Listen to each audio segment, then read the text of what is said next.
Good morning, students. You are all welcome to Science Vision. We are here again with the new lecture in the continuation of work, energy, and power. It's our fifth lecture, and today the topic of discussion is types of energy. And mainly, we will focus on mechanical energy. So, students, let's start our lecture. So students, in the last lecture we have discussed about energy, and if you remember, energy we have defined as it is ability to do work. It is ability to do work. This is the definition of energy. And now today the topic of discussion is types of energy. How many types of energy?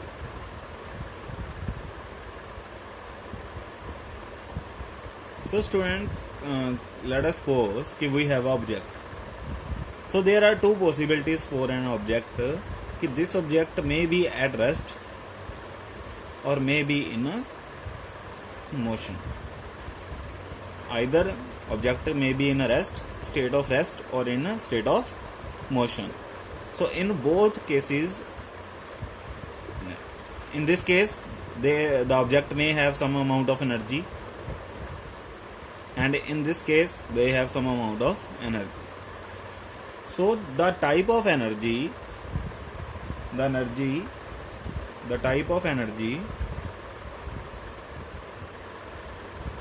which is possessed by the object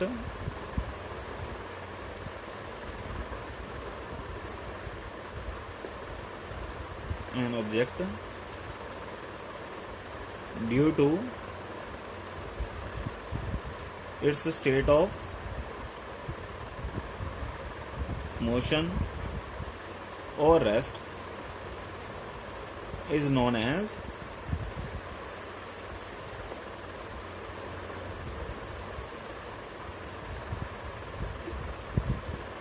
mechanical energy. So what is mechanical energy? The energy possessed by an object due to its state of motion or rest is known as mechanical energy.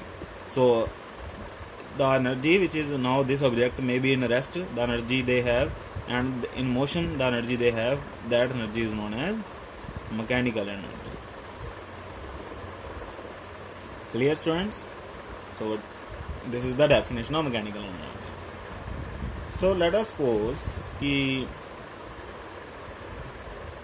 so now the main topic is only mechanical energy. Energy has various forms, but this form we have to study. It has another two types, and for that two types, consider this pen. It is at rest now, and if I take to it a height h, so consider that this object is taken to at height h, and then if I drop it, so you can see कि object again come back to the ground position. So this, तो इसका मतलब क्या हुआ कि एक object था, ये अर्थ है हमारी, लेट अस सपोज ये अर्थ है, और ऑब्जेक्ट हमारा यहाँ से फॉल हुआ, तो ये यहाँ से नीचे क्यों गिरा? Because earth attracts the object. Earth attracts the object.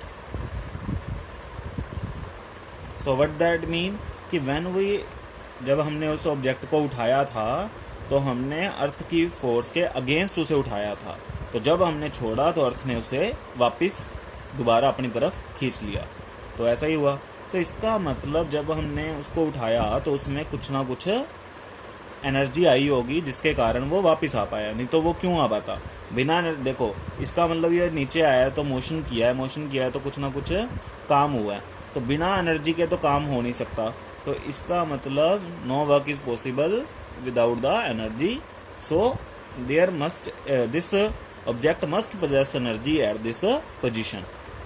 This object must possess energy at this position. और ये क्यों आई एनर्जी? बिकॉज अर्थ के फोर्स के अगेंस्ट वो ऊपर गया था. तो ऐसी एनर्जी को, इन टाइप्स की एनर्जी को, फॉर एग्जांपल एक one more example I will give you. for this better understanding, say this is our rubber band. If I place this rubber band on that on the table and then just stretch it, so I am not taking it to the height and then leave it, so you can say it again come back to its original shape.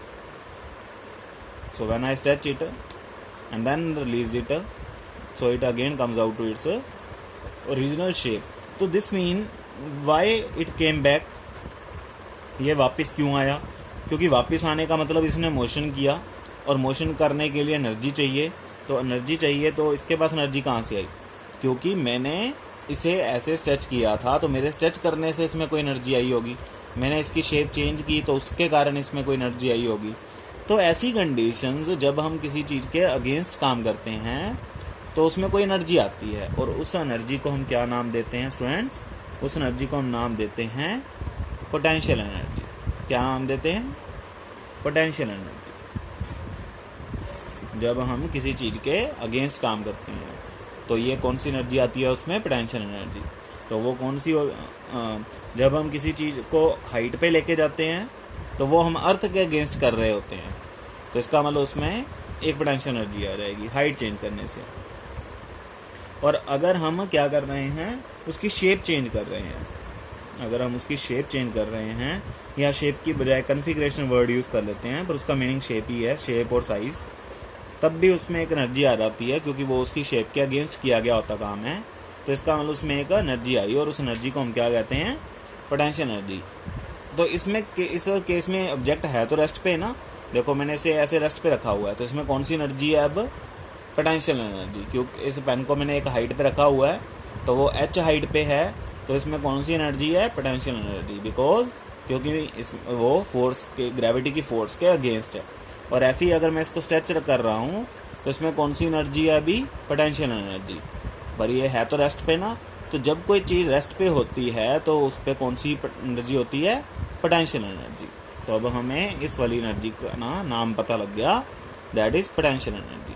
और जब कोई चीज़ motion में होती है तो उसके पास कौन सी एनर्जी होती है? उस एनर्जी को बोलते हैं काइनेटिक एनर्जी। क्या बोलते हैं? Kinetic energy. पहले वाली को पोटेंशियल एनर्जी जो रेस्ट के कारण होती है, और जो मोशन के कारण होती है उसे क्या बोलते हैं? Kinetic energy. तो इसका मतलब मैकेनिकल एनर्जी कितने टाइप की हो गई? So mechanical energy is of two type, potential energy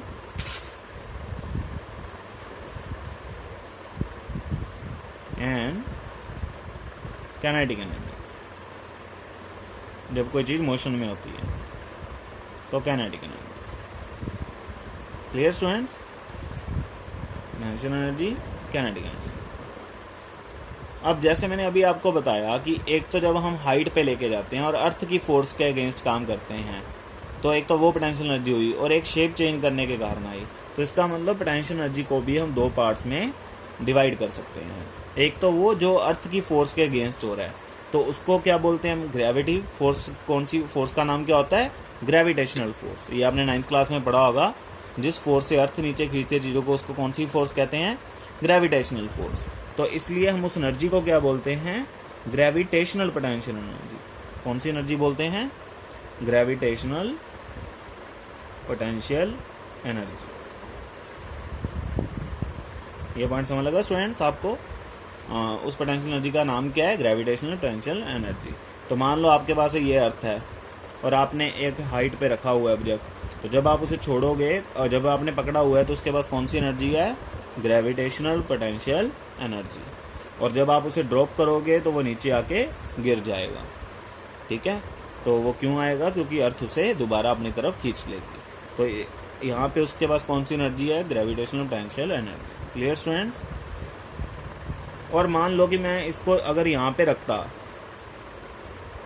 तो ये और ज़्यादा जल्दी खींचता अर्थ, क्योंकि ये नज़दीक था। जैसे जैसे हम दूर जाते जाएंगे वैसे वैसे ये अर्थ की फोर्स क्या होती जाएगी?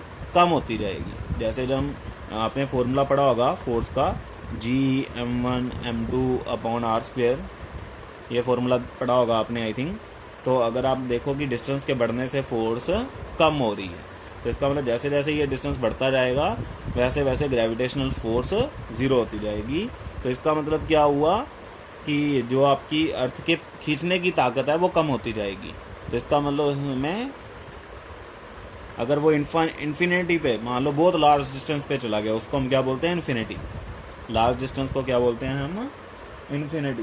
तो जब वो इन्फिनिटी पे होगा तो जो पोटेंशियल एनर्जी है वो क्या हो जाएगी? ज़ीरो हो जाएगी, क्योंकि वो बहुत दूर जा चुका होगा, तो वो वापस नहीं आने वाला, तो वो अर्थ की फोर्स के बाहर ही चला जाएगा। तो बहुत दूर डिस्टेंस पे पोटेंशियल एनर्जी ज़ीरो हो जाएगी। Clear students? तो इसका मतलब क्या हुआ कि ग्रेविटेशनल पोटेंशियल एनर्जी का मतलब क्या है कि जो अर्थ की फोर्स के अगेंस्ट काम करने से आती है, और जब हम ऑब्जेक्ट को छोड़ते हैं तो वो वापस नीचे गिर जाता है। और एक अब मैंने बोला शेप और साइज़ वाली, अगर हम किसी चीज़ को स्ट्रेच करें ऐसे और वो अपनी पोजीशन पे वापस आ जाए, इस प्रॉपर्टी को बोलते हैं स्टूडेंट्स इलास्टिक प्रॉपर्टी। क्या बोलते हैं? जैसे हम कहते हैं ना इलास्टिक लेके आओ, उसका मतलब क्या होता है कि वो स्ट्रेचेबल होता है, कि जब आप उसे खींचते हो तो वो अपनी पोजीशन पे वापस आ जाता है। तो उस प्रॉपर्टी को क्या बोलते हैं? इलास्टिसिटी। क्या बोलते हैं? इलास्टिसिटी, जिसके कारण वो ऑब्जेक्ट अपनी पोजीशन पे वापस आ जाता है, अपनी शेप, उसी शेप में वापस आ जाता है। जैसे वो स्माइली बॉल होती है, आप उस स्माइली बॉल को कंप्रेस करते हो और जब छोड़ते हो तो वो अपनी शेप रीगेन कर लेता है। तो अगर शेप रीगेन हो रही है तो उस प्रॉपर्टी को क्या बोलते हैं? इलास्टिसिटी। तो और उसके कारण जो एनर्जी आती है फिर उसको क्या बोलते हैं? Elastic potential energy. क्या बोलते हैं? Elastic potential energy. Clear students? दो टाइप की पोटेंशियल एनर्जी होगी हमारे पास, gravitational potential energy and elastic potential energy. ये कब आती है? जब शेप और साइज चेंज हो रहा होता है, और ये कब आती है? जब ऑब्जेक्ट को किसी हाइट पे लेके जाया जाता है। तो जब पोजीशन चेंज की जाए तो उसे क्या बोलते हैं? Gravitational potential energy. और जब शेप और साइज चेंज किया जाए तो elastic potential energy. Clear students? तो हमने सबसे पहले ग्रेविटेशनल पोटेंशियल एनर्जी का एक्सप्रेशन करना है। ग्रेविटेशनल पोटेंशियल एनर्जी का एक्सप्रेशन करना है। तो देखो, ये ऑब्जेक्ट है, मान लो हम इसे यहाँ से उठा के यहाँ तक लेके गए हैं, किसी h हाइट तक लेके गए हैं, लेट अस सपोज। और मुझे बताओ, मैंने आपको एक चीज़ समझाई थी पिछले लेक्चर में कि जो एनर्जी थी वो किसके इक्वल थी? वर्क डन के। मतलब जितना वर्क डन करेंगे उतनी ही एनर्जी उसमें आएगी, या जितना वर्क डन करेंगे उतनी ही एनर्जी हमारी कंज्यूम होती है। तो energy is equal to work done, दोनों के यूनिट्स भी सेम थे। तो इसका मतलब क्या हुआ कि जब मैं इस ऑब्जेक्ट को यहाँ से उठा के यहाँ तक लेके जाऊंगा तो जितना वर्क किया होगा उतनी ही एनर्जी उसमें आई होगी। तो बेसिकली अगर मैंने एनर्जी का एक्सप्रेशन निकालना है, ये कौन सी एनर्जी है? Gravitational potential energy. और अगर मैंने ग्रेविटेशनल पोटेंशियल एनर्जी का एक्सप्रेशन निकालना है तो बेसिकली मैंने वर्क डन निकालना है कि इस ऑब्जेक्ट को यहाँ से लेके जाने तक कितना वर्क डन करना पड़ा। और अगर हम वो वर्क डन निकाल लें तो हमारे पास ग्रेविटेशनल पोटेंशियल एनर्जी आ जाएगी। तो ये स्टूडेंट समझ आता है आपको? तो अब ध्यान से देखो, और मैंने आपको क्या बताया, वर्क डन क्या होता है? Force into distance into cos theta, displacement into cos theta. और ये वर्क डन किसके अगेंस्ट है? ग्रेविटी के अगेंस्ट, क्योंकि ऑब्वियसली अर्थ के अगेंस्ट जा रहे हैं। तो मैंने आपको बोला था कि फोर्स अगेंस्ट द ग्रेविटी हमने क्या लेनी है? फोर्स अगेंस्ट द ग्रेविटी, ये क्या लेनी है हमने? mg, उसका वेट ऑफ द बॉडी। क्या लेनी है? Weight of the object. Clear student? mg। तो इसका मास मान लो m है और इस पे g ग्रेविटी लग रही है, तो फोर्स कितनी होगी? mg। और डिस्प्लेसमेंट कितनी हुई है? h। और थीटा, देखो h ऊपर की तरफ जा रहा है, डिस्प्लेसमेंट ऊपर की तरफ है, और फोर्स भी हमने ऊपर की तरफ लगाई है। उसको ऊपर लेके जाने के लिए फोर्स भी तो ऊपर ही लग रही है। तो इसका मतलब फोर्स और डिस्प्लेसमेंट सेम डायरेक्शन में है, तो कोस 0 डिग्री। तो आंसर आया mgh। तो ग्रेविटेशनल पोटेंशियल एनर्जी क्या आई? mgh। तो वर्क डन भी mgh है और ग्रेविटेशनल पोटेंशियल एनर्जी का फॉर्मूला भी mgh ही है। और उसका सिंबल क्या है ग्रेविटेशनल पोटेंशियल एनर्जी का? U, capital U। So capital U is the symbol for potential energy और gravitational potential energy, and formula is mgh। तो इसका मतलब जब हम किसी 10 किलोग्राम के ऑब्जेक्ट को 10 मीटर हाइट पे लेके जाएंगे तो उसमें कितनी पोटेंशियल एनर्जी आएगी स्टूडेंट्स? 10 उसका मास इंटू जी उसकी ग्रेविटी की वैल्यू इंटू एच, तो 1000 जूल। तो इतनी एनर्जी उस ऑब्जेक्ट में आ जाएगी जब हम उसे 10 मीटर की हाइट तक लेके जाएंगे। Clear students? तो एक्सप्रेशन समझ आया आपको ग्रेविटेशनल पोटेंशियल एनर्जी का? It is equal to the work done. So students, जैसे पोटेंशियल एनर्जी का फॉर्मूला आया mgh, so let us suppose कि मैंने एक ऑब्जेक्ट को, मेरे पास एक ऑब्जेक्ट था और उसका मास है 10 kg और मैं उसे लेके गया हूँ 10 मीटर हाइट तक, और एक और ऑब्जेक्ट था जिसका मास भी था 10 kg और मैं उसे लेके गया हूँ 12 मीटर हाइट तक। Clear students? एक ऑब्जेक्ट को मैं 10 मीटर हाइट तक लेके गया हूँ, एक को 12 मीटर हाइट तक लेके गया हूँ, पर मास उनका सेम है। तो पहले ए ऑब्जेक्ट की पोटेंशियल एनर्जी कितनी आएगी? 10 इंटू 10 इंटू 10, तो 1000 जूल। और दूसरे ऑब्जेक्ट की पोटेंशियल एनर्जी कितनी आएगी? 10 इंटू मास 10 ही है उसका, ग्रेविटी 10 ही है, पर हाइट 12 है, तो 1200 जूल। तो इसका मतलब U B greater than U A. तो पोटेंशियल एनर्जी जो बी पार्टिकल की है वो ए पार्टिकल से ज़्यादा है। क्यों ज़्यादा है? क्योंकि उसकी हाइट भी ज़्यादा थी। तो इसका मतलब अगर आप किसी ऑब्जेक्ट को h2 हाइट पे लेके जा रहे हो और वो h2 h1 हाइट से ज़्यादा है तो उसमें पोटेंशियल एनर्जी ज़्यादा आएगी। Clear students? तो पोटेंशियल एनर्जी किस में ज़्यादा होगी? जो ऑब्जेक्ट ज़्यादा हाइट तक गया होगा। Clear students? और सिमिलरली मान लो कि आपका ऑब्जेक्ट यहाँ पे ही है, अर्थ पे ही है, अर्थ के ऊपर ही है, तो इसकी हाइट कितनी है? 0 अर्थ के सरफेस से, और आपका ऑब्जेक्ट का मास कितना है? 10 kg लेट अस सपोज। तो इस केस में पोटेंशियल एनर्जी क्या आने वाली है? 10 इंटू 10 इंटू 0 mgh। तो h तो 0 ही है, तो इसका मतलब 0 जूल। तो इसका मतलब at the surface of earth, potential energy is 0, gravitational potential energy is 0। Clear students? तो ये 2 पॉइंट ध्यान में रखने हैं कि अर्थ की सरफेस पे ग्रेविटेशनल पोटेंशियल एनर्जी क्या है? 0 है, और h हाइट पे कितनी है? mgh। तो आई थिंक अब आपको क्लियर हो गया होगा ग्रेविटेशनल पोटेंशियल एनर्जी का एक्सप्रेशन। और अब हम करेंगे काइनेटिक एनर्जी का। तो एक चीज़ और, हम इसमें एक और भी चीज़ लिख सकते हैं जनरली, कि आपके पास एक अर्थ है और उसके h1 हाइट पे पहले एक ऑब्जेक्ट था, तो उसमें कितनी पोटेंशियल एनर्जी होगी? mgh1, ये पोटेंशियल एनर्जी होगी उसमें। और फिर हम उसको किसी हाइट पे ले गए, h2 हाइट पे। कितनी हाइट पे ले गए? h2 हाइट पे। तो अब उसमें पोटेंशियल एनर्जी कितनी आ जाएगी? m सेम है, g सेम है, h2, तो उसमें कितनी पोटेंशियल एनर्जी आ जाएगी? mgh2। तो चेंज इन पोटेंशियल एनर्जी कितना आया? चेंज इन पोटेंशियल एनर्जी ये कितना आया? u2 माइनस u1, क्योंकि u2 अब होगी या फाइनल, और पहले कितनी थी? u1, तो उतना ही चेंज आया। तो इसका मतलब mgh2 माइनस mgh1, तो इसका मतलब mg कॉमन आया, तो ब्रैकेट में क्या आया? h2 minus h1। This is the change in potential energy, change in potential energy. I think ये क्लियर होगा आपको अब। Clear students? Gravitational potential energy के बारे में पहले तो ये क्या होती है? ये वो एनर्जी है जो तब ऑब्जेक्ट में आती है जब ऑब्जेक्ट अगेंस्ट द ग्रेविटी ऊपर जा रहा होता है। अच्छा, अगर चीज नीचे गिर रही होगी फिर क्या होगा? अगर एक ऑब्जेक्ट है और वो नीचे गिर रहा है, तो जब वो नीचे गिर रहा है तो इसका मतलब उसकी हाइट कम होती जा रही है, और हाइट कम होती जा रही है तो इसका मतलब पोटेंशियल एनर्जी भी कम होती जा रही है। Clear students? तो हाइट के कम होने से पोटेंशियल एनर्जी भी कम हो रही है। तो आई थिंक अब आपको क्लियर होगा। और अब हम करेंगे एक्सप्रेशन फॉर काइनेटिक एनर्जी। अब हम डिस्कस करेंगे काइनेटिक एनर्जी के बारे में और उसका एक्सप्रेशन ड्राइव करेंगे। तो जैसे मैंने डिफाइन किया ही था, आई हैव डिफाइंड अर्लियर कि kinetic energy it is the energy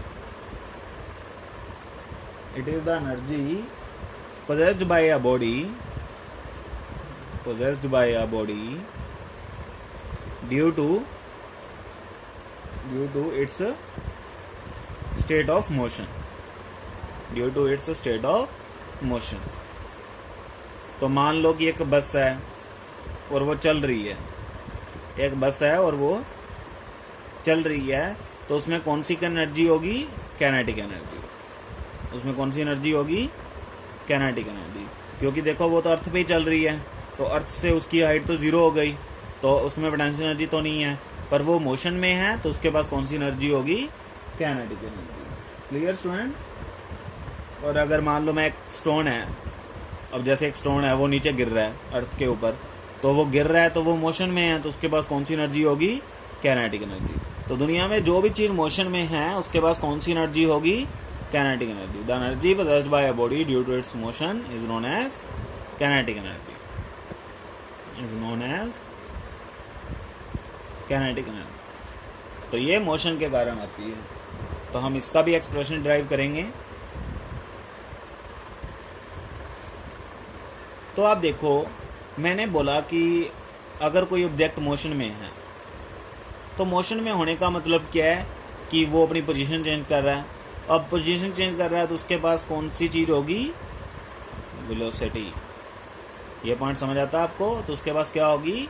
velocity होगी, जो कि पोटेंशियल एनर्जी में नहीं थी। उसके पास क्या था? सिर्फ रेस्ट पे था, तो वेलोसिटी 0 थी। पर इसके पास क्या होगा? वेलोसिटी। और उस ऑब्जेक्ट के पास क्या होगा? मास भी होगा। तो इसका मतलब क्या होने वाला है कि जो काइनेटिक एनर्जी है उसमें मास भी आएगा और वेलोसिटी भी आएगी। तो देखते हैं कैसे आएगी, इसको ड्राइव करते हैं। ओके, तो मान लो कि एक ऑब्जेक्ट है जिसका मास m है और वो v वेलोसिटी से चल रहा है। वो किस वेलोसिटी से चल रहा है? v वेलोसिटी से चल रहा है और a पॉइंट पे था। और फिर क्या होना हो गया? और मान लो वो बस ही थी और फिर हमने ब्रेक लगाई, और अगर ब्रेक लगाई, ब्रेक की, और वो पहले ए पॉइंट पे था और फिर हमने ब्रेक अप्लाई किया, तो वो कुछ डिस्टेंस के बाद जब बी पॉइंट पे पहुंचा तो वो रुक गया। ऑब्वियसली ब्रेक के कारण उसकी स्पीड कम हो रही होगी और वो स्टॉप कर गया।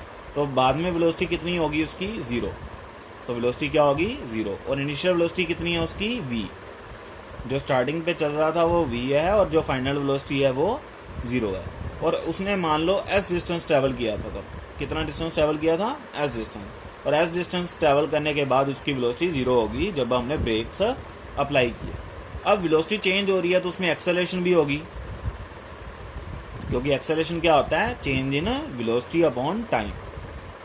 Change in velocity upon time. ये क्लियर है स्टूडेंट्स? अब मान लो change in velocity upon time है, पर यहाँ तो बॉडी रुक रही है तो वेलोसिटी कम हो रही है, तो इसका मतलब एक्सेलरेशन की वैल्यू नेगेटिव आएगी। और नेगेटिव एक्सेलरेशन को हम क्या बोलते हैं? रिटार्डेशन। क्या बोलते हैं? रिटार्डेशन। और डी एक्सेलरेशन, वो कुछ भी बोल सकते हो आप, कोई प्रॉब्लम नहीं है। डी एक्सेलरेशन और रिटार्डेशन। Clear students? तो अब हम देखते हैं कि अगर हम ब्रेक लगाएंगे तो उसकी वेलोसिटी 0 हो जाएगी। और मैंने क्या बोला था कि जब बॉडी कोई मोशन में होती है तो उसके पास कौन सी एनर्जी होती है? Kinetic energy. अब मान लो हम ब्रेक लगा के उसे रोक रहे हैं, हम उसे रेस्ट में ला रहे हैं, तो इसका मतलब क्या हुआ? रेस्ट में लाने का, रेस्ट में लाने का मतलब है कि हम वर्क डन कर रहे हैं। तभी तो, क्योंकि फोर्स क्या करती है? वेलोसिटी को बढ़ा सकती है, वेलोसिटी को कम कर सकती है। तो अगर उसने वेलोसिटी को कम किया है तो उसने कोई वर्क डन किया है, तो वो वर्क डन किया है। अब जितना वर्क डन किया होगा उतनी ही एनर्जी उसमें होगी, क्योंकि जितनी इसमें एनर्जी है उतना ही वर्क डन करना पड़ा होगा उसे रोकने के लिए। तो इसका मतलब मैं ये कह सकता हूँ कि जितनी एनर्जी खत्म हुई, उसमें जितनी एनर्जी खत्म हुई वही वर्क डन के बराबर होगी जितना वर्क डन किया होगा। यह तो सिंपल सी बात है ना कि जितना मैंने वर्क डन किया उतनी ही मेरी एनर्जी कम हुई होगी। और अगर मैंने सारी एनर्जी ही रेस्ट पे आ गई तो काइनेटिक एनर्जी यहाँ पे 0 होगी, क्योंकि वो रेस्ट पे है और यहाँ पे काइनेटिक एनर्जी है उसके पास। तो इसका मतलब जितना काइनेटिक एनर्जी कम हुई होगी उतना ही उसने वर्क डन किया होगा। तो यहाँ से हम निकाल सकते हैं expression for the kinetic energy, क्योंकि ये कौन सी एनर्जी है? Kinetic energy. तो जितनी काइनेटिक एनर्जी का चेंज आया, तो कितना चेंज आया काइनेटिक एनर्जी का, ये देखते हैं सबसे पहले। तो हमारे पास 3 इक्वेशंस ऑफ मोशन होती हैं, तो उसमें थर्ड इक्वेशन ऑफ मोशन क्या होती है? थर्ड इक्वेशन ऑफ मोशन ये क्या होती है? v² - u² = 2as। तो v उसमें फाइनल वेलोसिटी होती है, u इनिशियल वेलोसिटी होती है, a एक्सेलरेशन होती है और s डिस्प्लेसमेंट होती है। तो v स्क्वायर है, तो v तो 0 है फाइनल वेलोसिटी, u ही है तो u स्क्वायर हो गया, और फिर इज इक्वल टू a क्या है एक्सेलरेशन, पर यहाँ पे तो नेगेटिव है क्योंकि डी एक्सेलरेशन है, तो माइनस a क्योंकि स्पीड कम हो रही है, और s डिस्प्लेसमेंट है, तो इसका मतलब minus u square is equal to 2as, तो u माइनस 2s, तो so u square is equal to 2as। So let us think we have multiplied with the both side divided by m. So if I both side multiplied by m, so u square is equal to mu square to ma into s. We can write like this. We can multiply both side by m. So mass into acceleration, Newton's second law. According to Newton's second law, F is equal to m into a. So it becomes force. So 2Fs. So Fs is equal to half mu square. And what is force into distance? Tell me students, what is force into distance? That is work done. That is work done. So work done is equal to, comes out to be half mu square. So this is the work done by the force to stop the car. And अभी मैंने बोला था कि जो work done है वही तो kinetic energy के इक्वल है, क्योंकि जितनी उसमें काइनेटिक एनर्जी होगी उतना ही वर्क डन किया होगा, तो इसका मतलब kinetic energy is equal to half mu square, और u क्या था वेलोसिटी और m क्या था मास। तो जैसे मैंने बोला था कि काइनेटिक एनर्जी में मास भी आएगा और वेलोसिटी भी आएगी, तो इसका मतलब काइनेटिक एनर्जी का फॉर्मूला क्या आया, हाफ mu स्क्वायर। इसमें मास भी आ रहा है और वेलोसिटी भी आ रही है। So this is the expression for the kinetic energy. तो समझ आया स्टूडेंट्स, हमने सबसे पहले क्या किया, इसमें third equation of motion use किया, v square minus u square equal to as। तो u माइनस यू स्क्वायर लगाया, v स्क्वायर 0 था, फिर minus u square equal to a, और एक्सेलरेशन नेगेटिव था, डी एक्सेलरेशन था s, minus u square equal to minus 2as, u square equal to 2as, minus से minus cut गया, और फिर दोनों साइड मास से मल्टीप्लाई किया, मास इंटू एक्सेलरेशन फोर्स होता है, तो force into distance work done होता है, तो वर्क डन आ गया हाफ mu स्क्वायर। पर अकॉर्डिंग टू आवर प्रिंसिपल कि जो जितनी काइनेटिक एनर्जी होगी उतना ही वर्क डन करना पड़ा होगा, तो इसका मतलब kinetic energy is equal to work done. So this mean kinetic energy comes out to be half mu square. तो इसका मतलब क्या हुआ, कि kinetic energy is equal to half mass into velocity का स्क्वायर। तो मान लो कि 10 ग्राम बोर्ड का ऑब्जेक्ट है, 10 ग्राम ऑब्जेक्ट मूविंग विद 5 मीटर पर second velocity. Calculate the kinetic energy. तो क्या आने वाली है काइनेटिक एनर्जी, हाफ मास कितना दिया 10 kg और वेलोसिटी कितनी दी है 5 का स्क्वायर, तो half into 10 into 25, so 125 joule.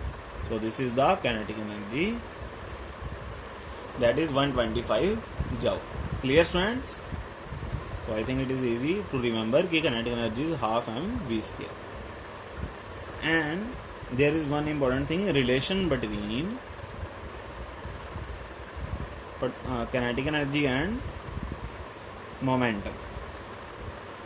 In the 9th class you have studied momentum, symbol is p and formula is mass into velocity. And what is the formula for kinetic energy, half mv square, and we want to find the relation between kinetic energy and momentum. So see this kinetic energy, half mv square, and if I multiply both numerator by m, so it become m square, and divide by m, there is no change, and mv is p, it become half mv square upon m, and mv is p, so kinetic energy become p square by 2m. So this is the relation between kinetic energy and momentum. So sometimes momentum is given कि momentum of a 10 kg object is 10 metre or 10 kilogram meter per second. Find the kinetic energy. Find the kinetic energy. So what you can do? Momentum of a 10 kg. So mass is given 10 kg and momentum is given 10 kg meter per second. So what is the kinetic energy? P square, 10 square upon 10. So it is 10 joule. So kinetic energy comes out to be 10 joule. So student, this is the expression for kinetic energy. So read this topic carefully and properly. This is very important topic for the numericals. So read it carefully, and if you have any doubts, you can ask me. And of course, thanks for watching.